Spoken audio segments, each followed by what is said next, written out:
2 more region championship trophies will soon be on display here at McCracken County High School. Plus, one McCracken teacher has a special connection to Barbecue on the River. How Mr. Kimball uses his talents for the big weekend. I'm McKenna Brown. And I'm Atlee Stanley. Mustang TV News starts right now.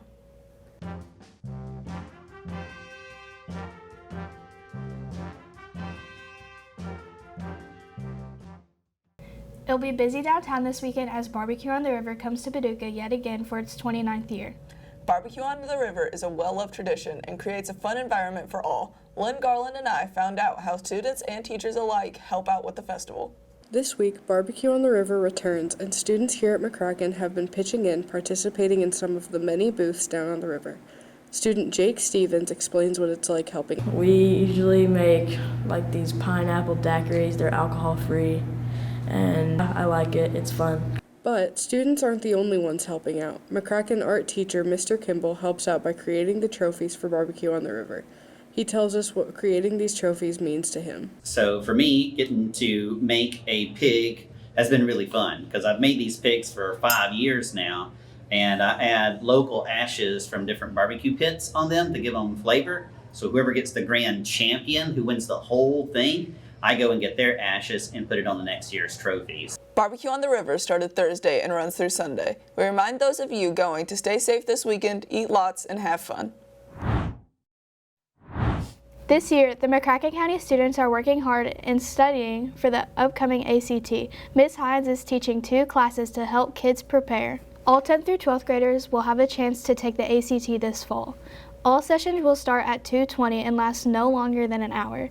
English and reading will be held on September 28th and 25th, while math will be held on 4 dates, September 25th, 27th, and October 10th through the 11th. So we do ACT prep through the 21st Century Grant, so it works the same way as like our after school clubs and tutoring goes. This year we are doing just 1 session for each of the 3 subjects. I think we do English, reading, and math. And it really just is a session for you to come in, get some ACT prep done that maybe like you haven't been able to do on your own, and just some guided resources for you to take into the test. You can always email Ms. Hines to ask her for help, and you can always go to after-school tutoring and ask for help there as well. Students will be able to use CERT to help them with their ACT prep. McCracken County seniors Garrett Greenwell and Owen Cody were labeled as National Merit Scholarship semifinalists last Wednesday in the 69th Annual National Merit Scholarship Program. Semifinalists are selected based on their scores on the National Merit Scholarship qualifying test in their junior year. Here's Garrett Greenwood on his achievement.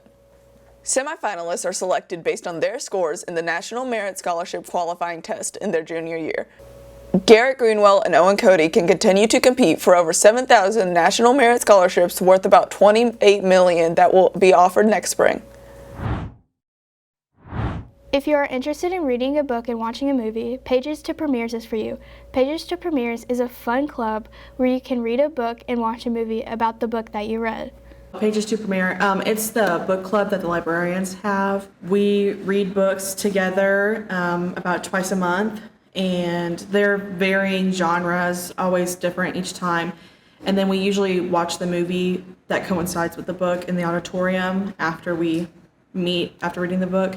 If you have any questions about Pages to Premieres, please go to the library and ask Miss Wright.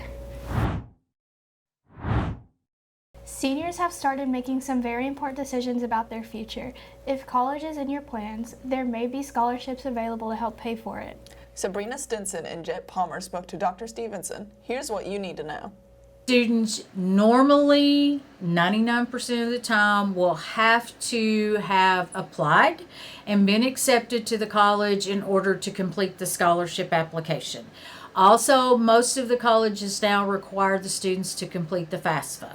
Okay, some of them are due December the 1st, some of them are due January the 1st, some of them are due February the 1st. You just need to check the college website to see what needs to be done and exactly what you have to have.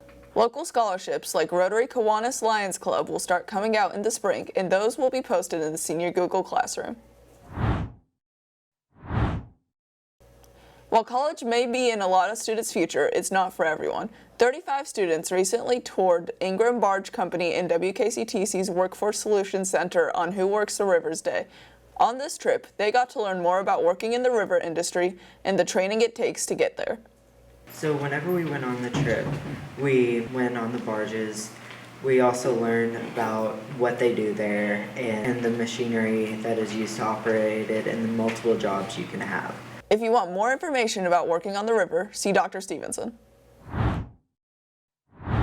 Many upperclassmen students recently traveled to Murray State University to attend their annual college fair. Dr. Stevenson took 40 students to MSU on Tuesday, joining many high schools in the area at the fair.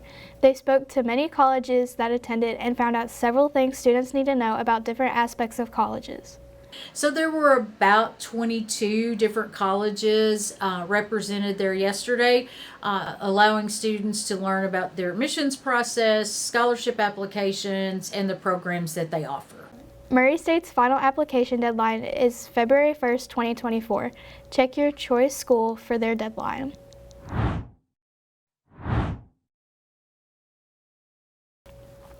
An MCHS senior gave fellow students the opportunity to register to vote at lunch this past week. Senior Cameron McDowell gave students who are 18 or are turning 18 the opportunity to register to vote for upcoming elections on Tuesday.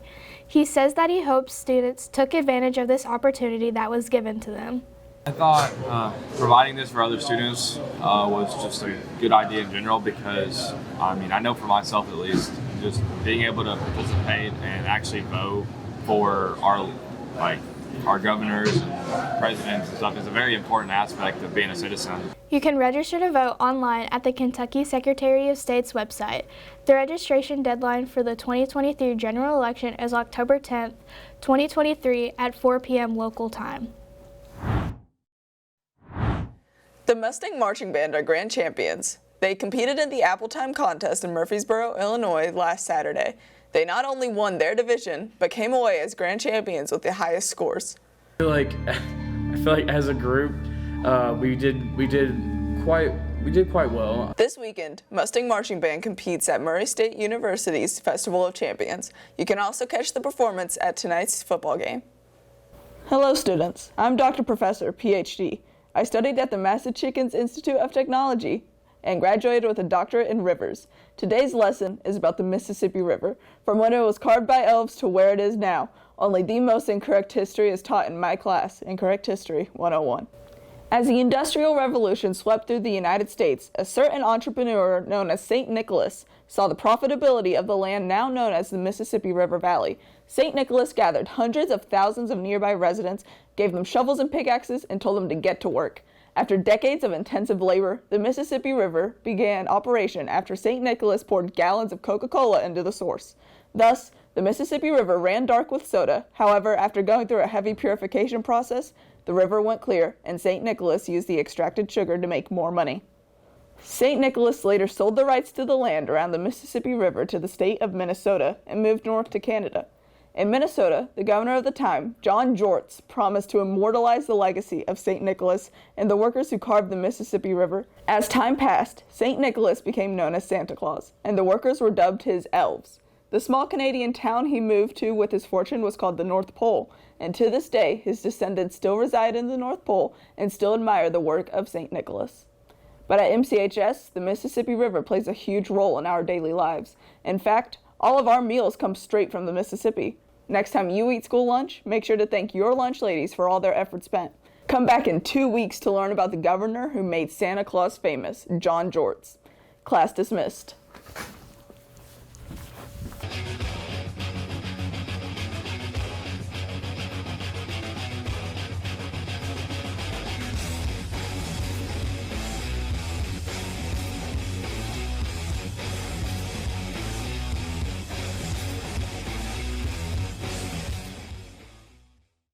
Two more region championship trophies are headed to the Hall of Fame hallway. For Mustang Sports, I'm Asher Shanks. The men's golf team won regionals at Drake Creek Golf Course earlier this week. The Mustangs finished with a score of 311. While Landon Hunt finished second, Cannon Ford says it's all due to their hard work.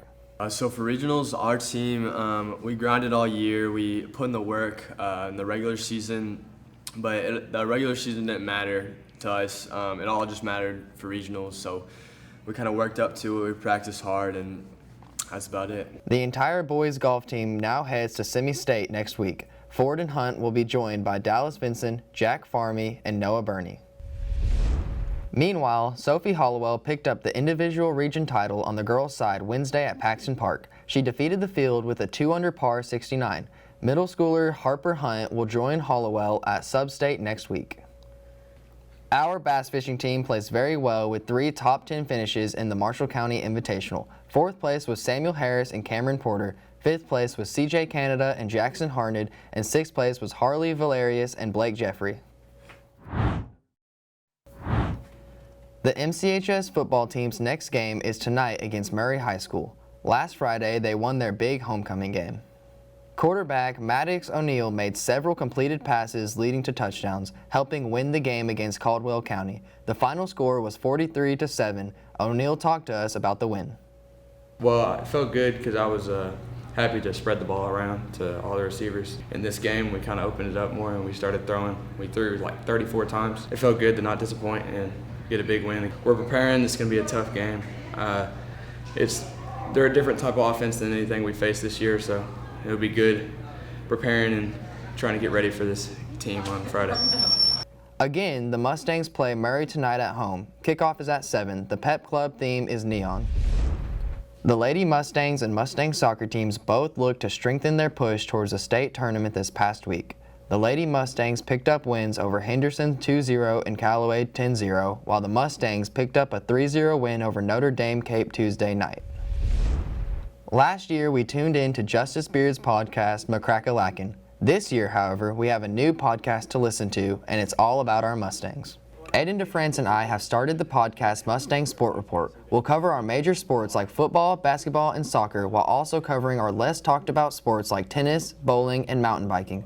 Aiden and I also hope to be able to talk about special events and competitions for our off-field and off-court sports like cheer, dance, and bass fishing. Aiden explains what this opportunity means to him. She'd asked me this year, hey, would you like to run a podcast? And it's something like I want to work to be a sports broadcaster eventually, and I just figured this would be a good way to start and to get out there. So I do a lot of sports announcing, as a lot of people know, and to be able to do the podcast on top of that furthers like how far out there I get. I enjoy being able to talk with my co-host Asher Shanks and being able to carry on just a normal everyday conversation, kind of like we normally would, but having it focused on McCracken. And I enjoy being able to teach people about some sports they may not know about, and to further people's understanding the sports in McCracken and what's going on a weekly basis. Our first episode came out on Monday, September 18th, and the next episode will be coming out soon wherever you get your podcasts. Hi, who am I here with? Zane DeWong. And what do you listen to? Lil Shorty 3. All right. Who am I here with? Brady Gish. And what are your top 3 artists? I ain't gonna lie, I like some Yeet. What up? Who are we here with? TJ McGuffey. And who's your favorite artist? I would have to say Tyler, the Creator. That's a good pick, bro. All right, we just want to know who your favorite artist is. My favorite artist is King Von. Who am I here with? Eduardo Soto. And who's your favorite artist? Ooh, Lil Wayne. All right, who are we here with? Sadie Carbell. And what's your favorite song? Weekend by Mac Miller. Thank you. You're welcome. Who are we here with? Cadence Gibbs. And what is your favorite song? Pink and White by Frank Ocean. All right. Who are we here with? Me. Who are we here with? Me. All right. What's your favorite artist? Eminem. Thank you. What's your favorite song? Something by Kanye, probably. Thank you for watching this week's episode of Mustang TV News. You can find this and every other episode on our YouTube channel. And remember, everyone matters and every moment counts.